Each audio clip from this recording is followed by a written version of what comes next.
I'm at the Mount Vernon Public Library. They had a free comic book event. I got some good stuff. I got some very, very good stuff. I was surprised. It was like a and then some people took out some boxes, and I'm like, how much? I'm like, oh, okay. We'll take a look at this video from Bronzeville Comics.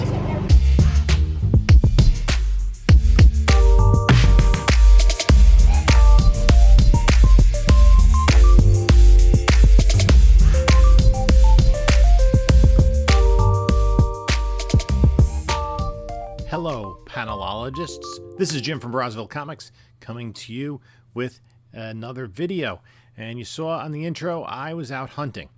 Before we get started, please like, comment, subscribe.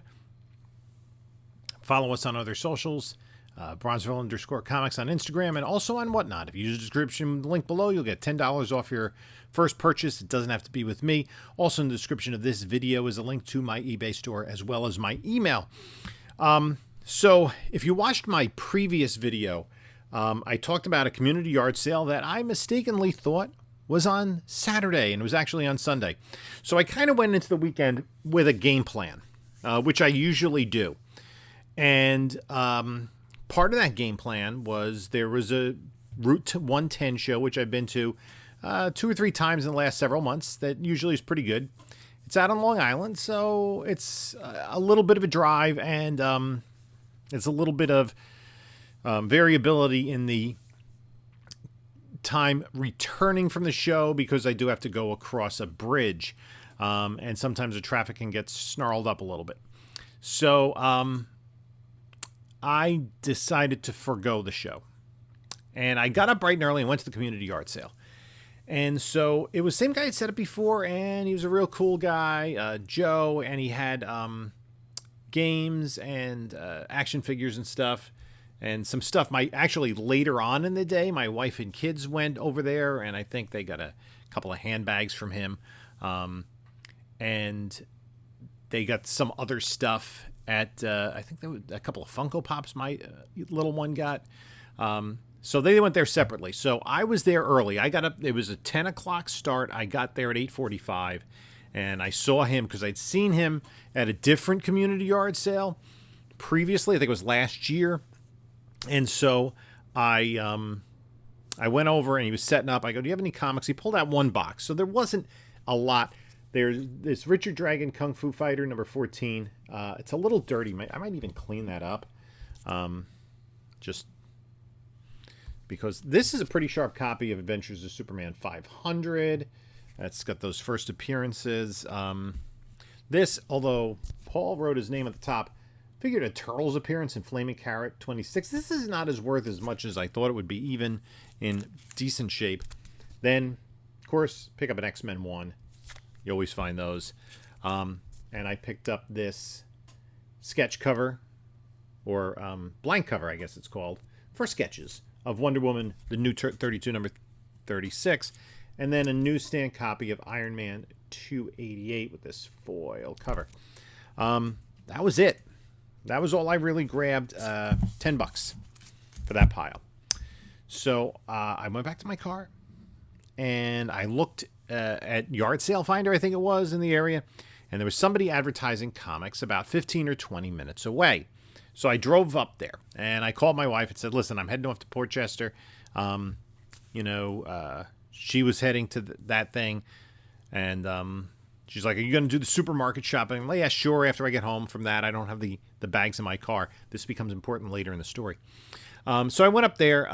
The person with the comics wasn't there right away, so I had to wait, and the person with the comics came. They only had graphic novels, really, but they did say they had comics. Took my name and number. We'll see if anything comes of that.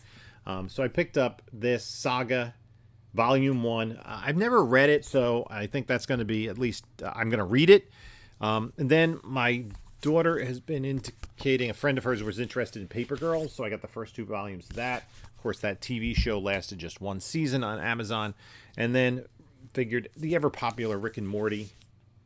Picked this up and bundled them together. And that's really all I got there. So I said, you know what? I'm going to head home. I'll maybe go to the supermarket, take a nap, press some comic books, sort some stuff around the house. And I pull into my driveway. Nobody else is home. My wife's taking the kids to this community yard sale. They're still there. And I just unplug my phone from the car and I open up Facebook. And randomly I open up Facebook and I see that a local public library is having a comic book show. And they were advertising it on Facebook. They had a banner up at the public library. I said, let's check it out. I think they had some local artists there. So I drove over there. It's less than 15 minutes from my house. And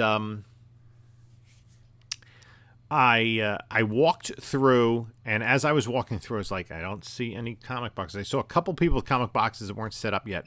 And so I walked through, and there was like a food truck there. There were folks with their own original art and handcrafts. There were people there cosplaying.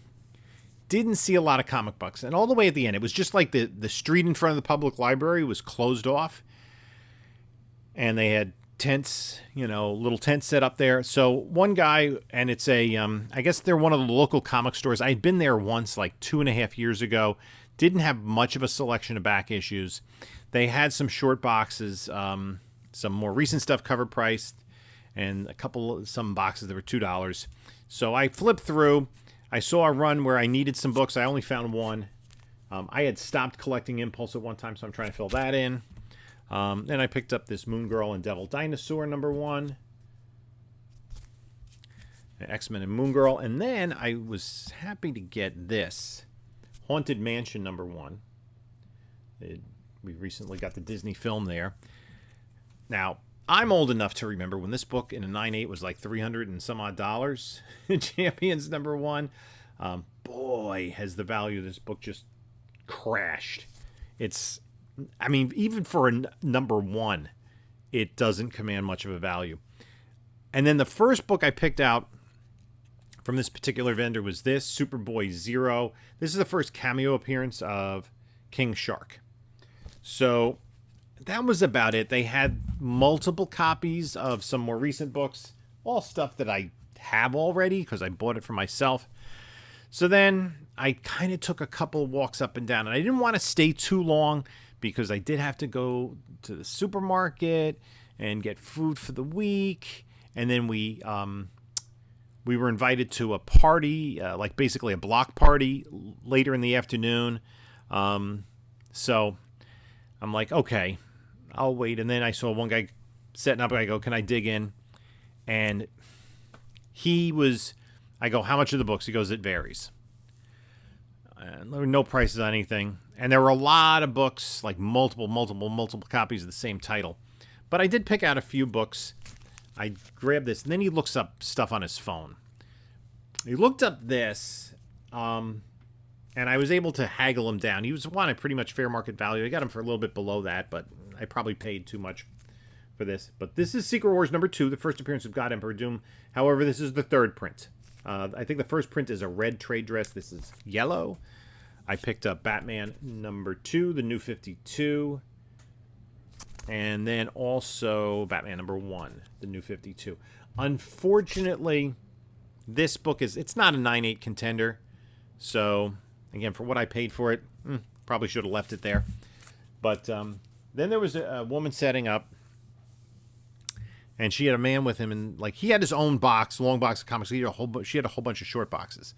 So I dug through her short boxes, and I got this Stormwatch #48, a bunch of first appearances in there. Hardware 33, late in the title. A couple of 17 and 18 of Creatures on the Loose.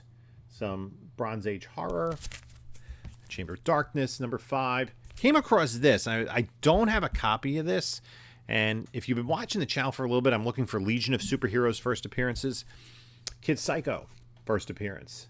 And he gets a cover appearance in a Superboy title. He's not a Legion of Superheroes member per se. He's a reserve member because he has this ability to project force fields, and he's got this enormous head. Like when he's not wearing he wears the turban essentially because he doesn't have a 4 head. He has like a 72 head.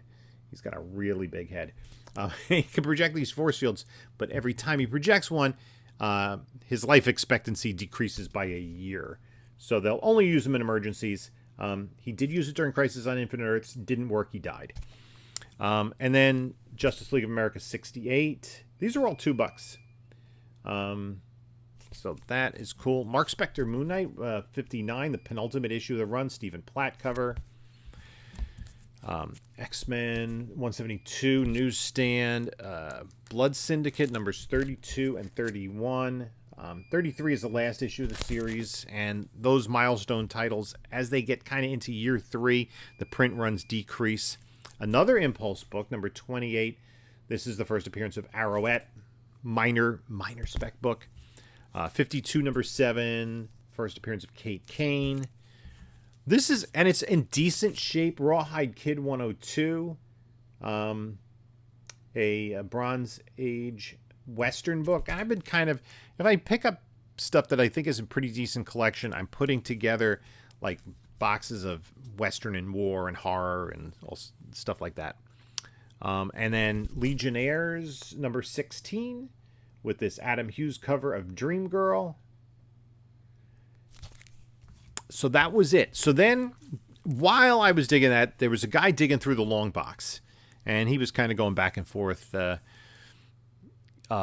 the guy who owned the long box. The guy wanted $5 a book. He said, well, not all the books. Some of them are more than $5. He had pulled out of the box an Amazing Spider-Man 315, the first tiny cover appearance of Venom. So I'm like, good on him. So I didn't expect anything better than that in the box. And at $5 a book, you have to be somewhat selective in terms of what you're going to pick up. So that is going to stay. So I dug through, and I picked out 13 books. He also had the Toy Biz action figures of some of the Secret Wars, but he didn't have number 8. And he had those priced, $35 or something. So I picked up this third print of Captain Britain MI13. I've kind of been collecting, saving, specking on this series. That's a pretty cool cover, with both Blade eventually joining the team.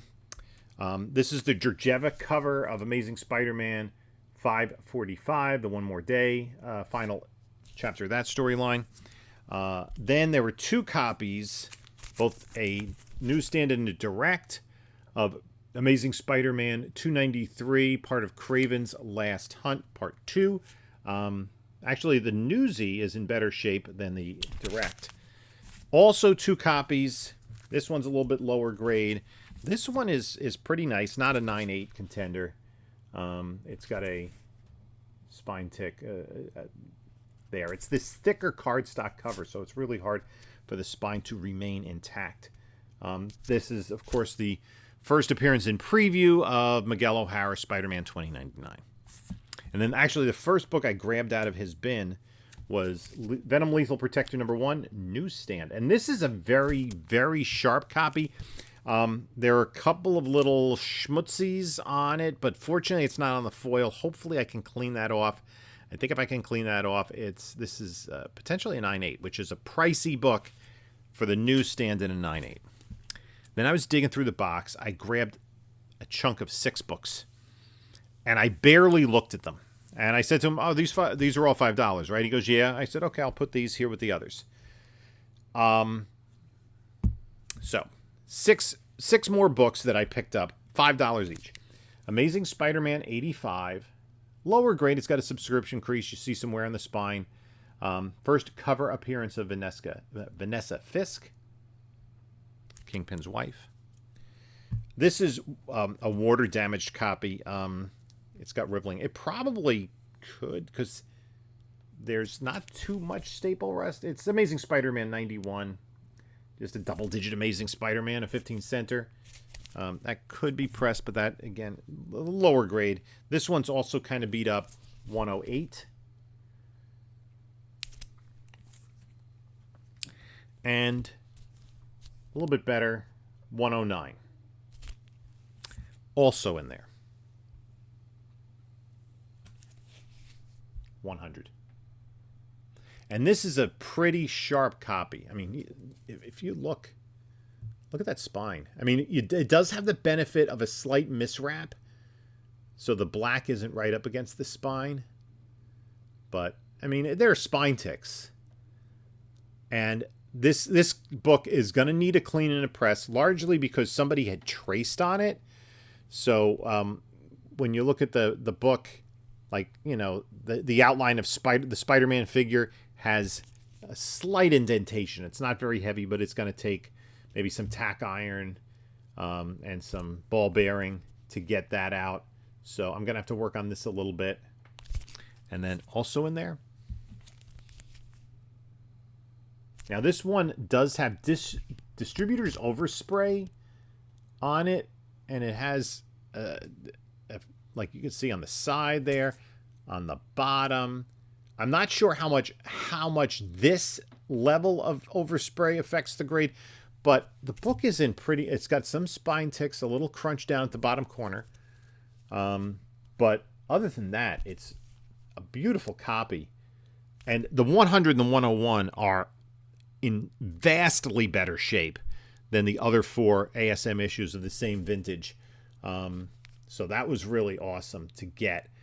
Actually, I went through to do like quick page count through this. This book had never been read because you'll, especially on books of this era, older books, you'll sometimes get those little holes, little tiny pinholes in the bottom of the book where the printer grabbed the paper, and it will go through the pages a little bit, very slightly.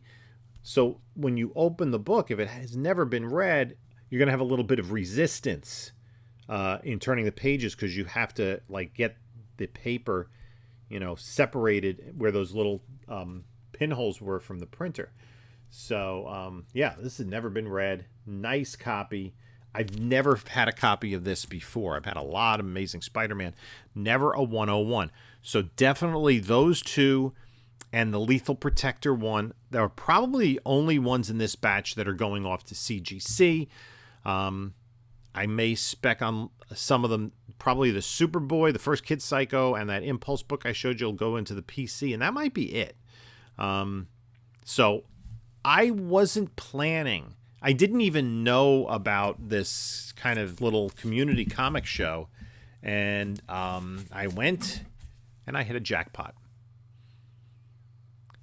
So you never know when you're hunting out there when you're going to find something, and what you're going to find. You know, it's kind of like when somebody brings you out a box and you're like, what is going to be in here? And sometimes it's a lot of garbage, and then sometimes you find something good. And I am like the 2 best books in here, you know, at least of the older books, are the 2 in nicest condition. They're, I think, at least 7s.